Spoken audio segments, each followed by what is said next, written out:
Assalamualaikum warahmatullahi wabarakatuh. Selamat sore. Pada pembelajaran kali ini saya akan menjelaskan salah satu materi pada dalam bahasa pemrograman, yaitu function atau fungsi. Tapi sebelum mulai pembelajaran, alangkah baiknya kita berdoa terlebih dahulu untuk kelancaran pembelajaran. Berdoa dimulai. Doa selesai. Nah, yang sudah saya lakukan tadi, saya akan menjelaskan terkait salah satu materi dalam bahasa pemrograman, yaitu function atau fungsi. Jadi function sendiri atau fungsi ini merupakan satu sintaks yang ada di bahasa pemrograman yang cukup krusial dan penting, khususnya dalam program-program besar, yang khususnya dalam program bahasa pemrograman yang struktural dan objektif.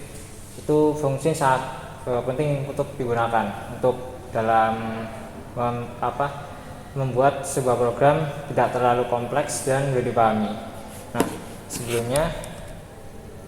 Di sini ada tujuan pembelajaran yang harus dicapai kalian.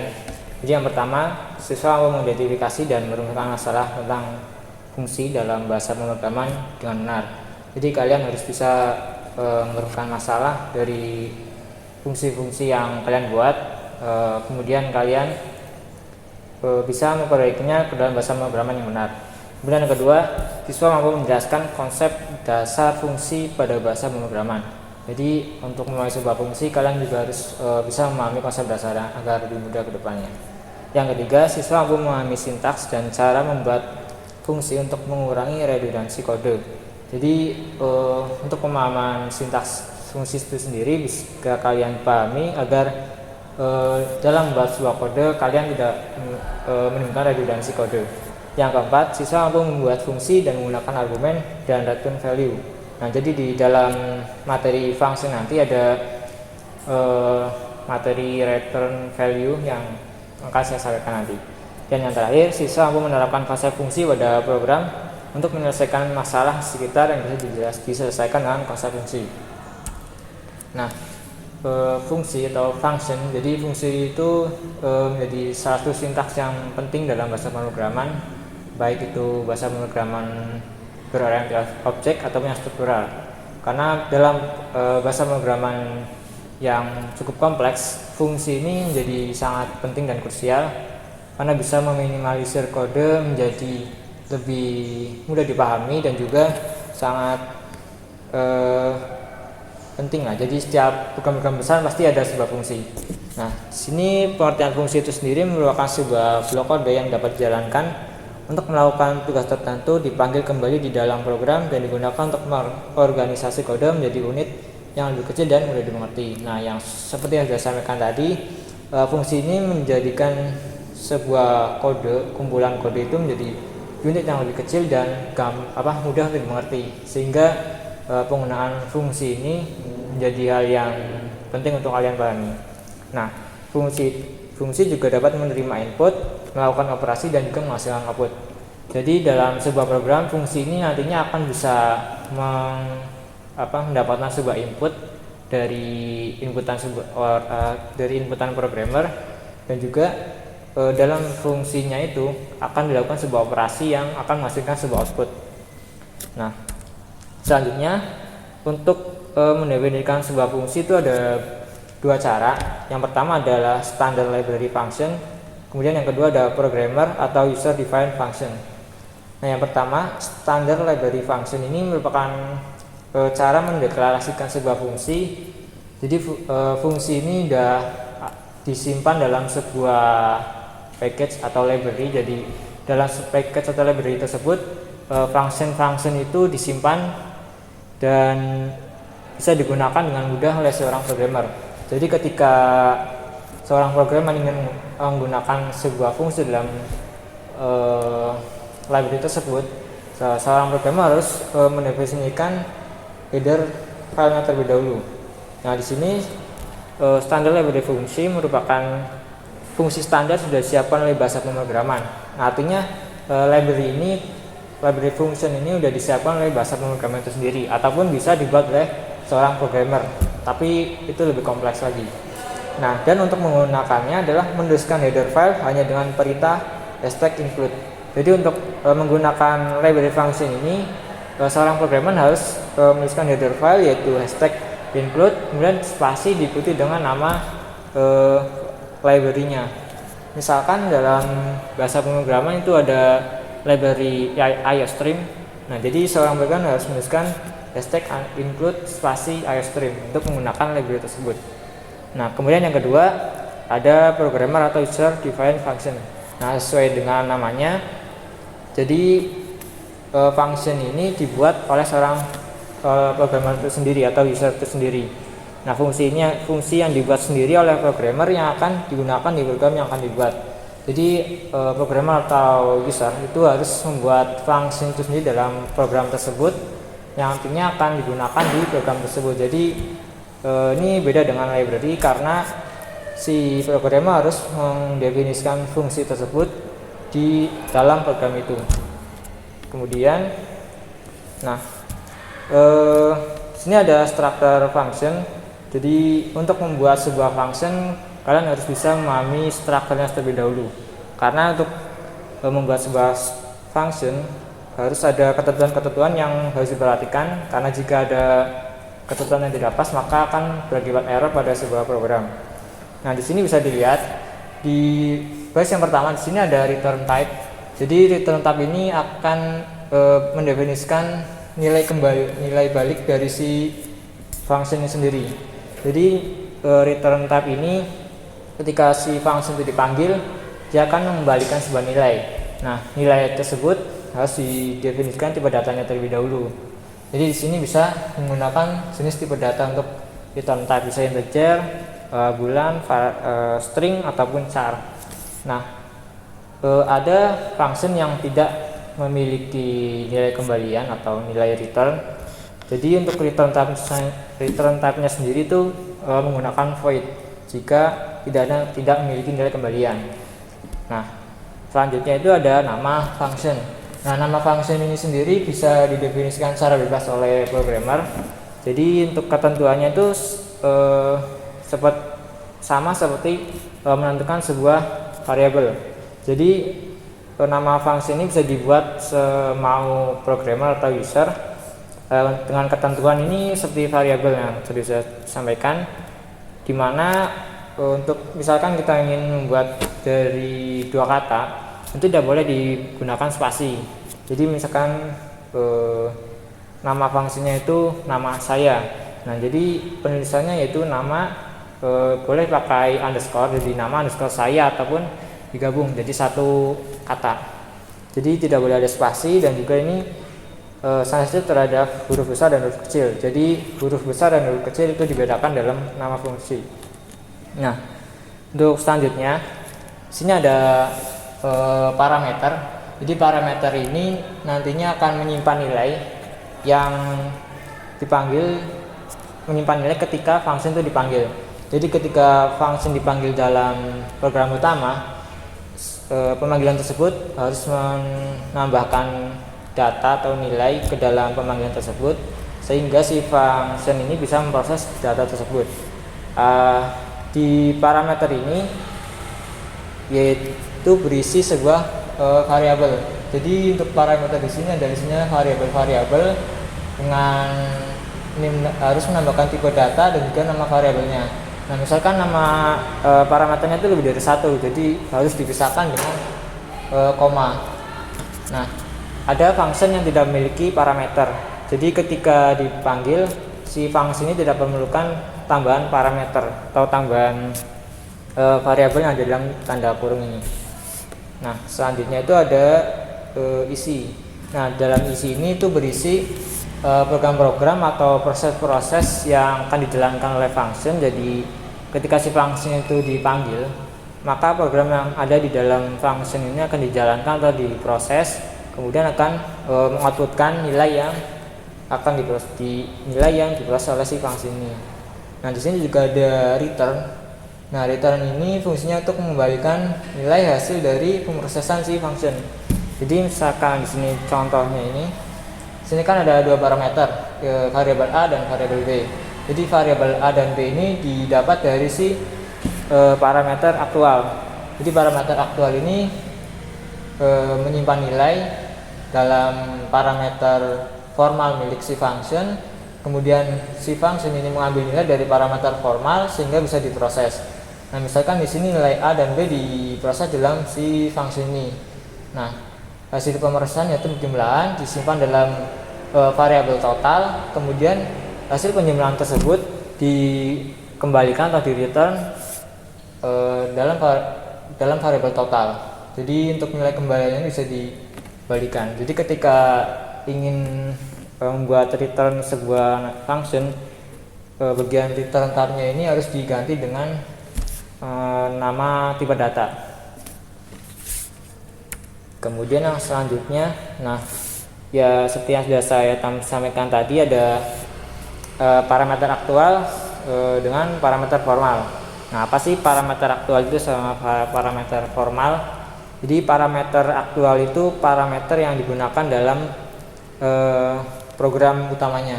Jadi parameter aktual ini digunakan atau ditambahkan ketika si function itu dipanggil dalam program utama. Misalkan di sini ada function dengan nama total. Nah, si function ini membutuhkan dua parameter, yaitu A dan B. Nah, nama parameternya disebut dengan parameter aktual karena nilai A dan B ini didapat dari program utama. Kemudian untuk parameter formal itu sendiri, yaitu parameter yang digunakan dalam pembuatan struktur function. Sini bisa dilihat parameter formal ini ditambahkan pada pembuatan function itu sendiri atau pada badan function itu sendiri. Jadi setelah return type nama, kemudian di dalam kurung ini dinamakan dengan parameter formal. Nah, di sini ada perbedaan sendiri dalam parameter aktual dan parameter formal. Jadi untuk penulisannya itu untuk parameter aktual tidak memerlukan tambahan tipe data. Tapi pada parameter formal itu harus menambahkan tipe data. Nah, kenapa? Karena nilai si parameter aktual ini sudah dideklarasikan sebelumnya pada program utama, sehingga pada pemanggilan function itu tidak perlu menambahkan tipe datanya, hanya menuliskan variabelnya saja. Sedangkan pada parameter formal, karena data yang dimasukkan dalam parameter ini akan diproses dalam function, maka memerlukan tipe data agar program yang di dalam function ini bisa mengenali tipe datanya. Nah, untuk selanjutnya, untuk pemanggilan function ini sendiri, seperti yang sudah saya katakan sebelumnya, ada pemanggilan function di program utama. Jadi ada dua cara, yaitu call by value dan call by reference. Yang pertama ini ada call by value. Jadi pemanggilan dengan cara ini itu pemanggilan parameter aktual akan dituliskan pada pemanggilan function. Nah, parameter formal akan menyalin nilai atau data yang ada dalam parameter aktual ke dalam parameter formal, sehingga si parameter formal bisa memiliki nilai yang sama dengan parameter aktual. Nah, jadi ketika dengan pemanggilan dengan call by value ini tidak akan merubah nilai si parameter aktualnya, yaitu nilai, misalkan di sini ada nilai A dan B. Nah, ini tidak akan mempengaruhi nilai tersebut. Nah, pada contoh ini ada pemanggilan function menggunakan call by value. Nah, di sini ada function tambah dengan return type void, artinya tidak nilai nilai balikan atau return type. Sini ada dua parameter, yaitu m dan n, nanti berdata integer, dan dalam function itu terdapat proses tambah nilai. Jadi variabel m yang didapat akan tambah 5 dan variabel n akan tambah 7. Kemudian di outputkan nilai hasil tambahan tersebut ke dalam menggunakan perintah cout. Nah, dalam program utama atau fungsi mainnya, fungsi utamanya, sini ada variabel A dan B dideklarasikan dengan tipe data integer yang memiliki nilai 5 dan 9. Nah, pada program yang pertama ini, si nilai A dan B dipanggil terlebih dahulu untuk mengoutputkan nilai awalnya. Kemudian ada pemanggilan fungsi tambah dengan dua parameter, yang dimana nanti akan mengoutputkan nilai yang sudah ditambahkan tadi berdasarkan proses pada function tambah. Kemudian di bawahnya lagi ada pengoutputkan nilai A dan B lagi. Nah, ketika dijalankan program tersebut, maka yang dihasilkan adalah seperti berikut. Nah, di sini nilai yang pertama, program pertama, dia akan mengoutputkan nilai A dan B. Karena belum ada proses, maka nilai A dan B tetap 5 dan 9. Nah, ketika pemanggilan function, maka akan ada perubahan nilai karena terdapat proses penambahan pada function tambah. Nah, ketika dipanggil lagi nilai A dan B, nilai yang keluar akan tetap sama seperti nilai deklarasi awal yang tadi, yaitu 5 dan 9. Nah, ini karena yang dipanggil ini menggunakan tipe call by value, artinya si nilai ini tidak akan mempengaruhi nilai yang dihasilkan oleh sebuah function, tidak akan mempengaruhi nilai yang ada di program utama atau parameter aktualnya. Kemudian yang kedua itu ada call by reference. Nah, pemanggilan fungsi yang kedua itu call by reference ini menggunakan pointer. Jadi dalam pemanggilan fungsi ini memanfaatkan pointer. Jadi parameter aktualnya akan disimpan dalam sebuah memori, dan tentu saja si function ini atau parameter formal juga akan menyalin nilai yang sama dengan parameter aktual. Kemudian si parameter aktual, nilai datanya akan diproses di function tersebut. Nah, ketika proses yang ada di dalam function ini akan mempengaruhi si nilai variabel yang dideklarasikan di fungsi main ini. Jadi pemanggilan dengan call by reference ini akan mempengaruhi nilai parameter aktualnya. Nah, di sini ada contoh programnya. Jadi ada fungsi main, yaitu variabel A dan B dengan tipe data integer. Kemudian dia pertama akan mengoutputkan nilai A dan B sebelum diproses. Kemudian memanggil fungsi function tambah dengan parameter. Nah, ciri dengan pointer itu terdapat simbol dan kemudian ada simbol bintang untuk bagian pemanggilan parameternya. Nah, di sini ketika pemanggilan function tambah, nilai A dan B ini akan disalin oleh function yang parameter formalnya di function, kemudian disimpan dalam memori. Nah, dalam proses ini hasilnya juga akan disimpan dalam memori, sehingga ketika dia dipanggil lagi setelah pemanggilan function, dia akan merubah nilai parameter aktualnya. Jadi terdapat perbedaan dalam pemanggilan call by reference dengan call by value. Jadi ketika pemanggilan menggunakan call by value ini tidak akan mempengaruhi nilai dari parameter aktualnya, sedangkan pemanggilan call by reference dia akan mempengaruhi nilai si parameter aktualnya atau variabel yang ada di program utamanya. Kemudian ada return value yang tadi pada awal saya sampaikan akan ada salah satu materi yaitu return value. Nah, return value ini yaitu nilai kembalian yang didapat dari hasil pemrosesan function. Nah, jadi ketika function ini dijalankan, maka akan dilakukan proses yang ada di dalam function. Nah, proses tersebut akan menghasilkan sebuah nilai atau data yang akan dikembalikan menggunakan sintaks return. Nah, contohnya di sini ada program sederhana. Di fungsi main di sini ada variabel hasil dengan tipe data double yang nilainya itu memanggil si function. Nah, ini bisa terjadi karena si functionnya ini memiliki nilai kembalian atau return type. Jadi di function yang memiliki return type, memiliki return atau nilai kembalian, dia mengambil nilai dari pemanggilan, yaitu dua parameter ini. Kemudian dua parameter ini nilainya dikopi oleh si parameter formal. Nah, nilainya kemudian diproses dalam function, ada pertambahan dan pembagian, disimpan dalam variabel rata-rata. Nah, variabel rata-rata ini kemudian di return oleh si function ini. Nah, karena nilainya itu di function, jadi nilainya disimpan dalam si variabel hasil. Yang ketika di-outputkan, maka akan menghasilkan hasil proses dari si function itu sendiri.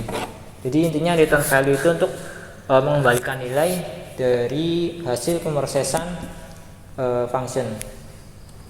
Kemudian yang selanjutnya itu ada function tambah argumen tambah return. Jadi di function itu ada sifat atau tipe dari sebuah function. Jadi ada 4, yaitu function tambah argumen tambah return, function tanpa argumen dengan return, function dengan argumen tanpa return, kemudian function dengan argumen dengan return.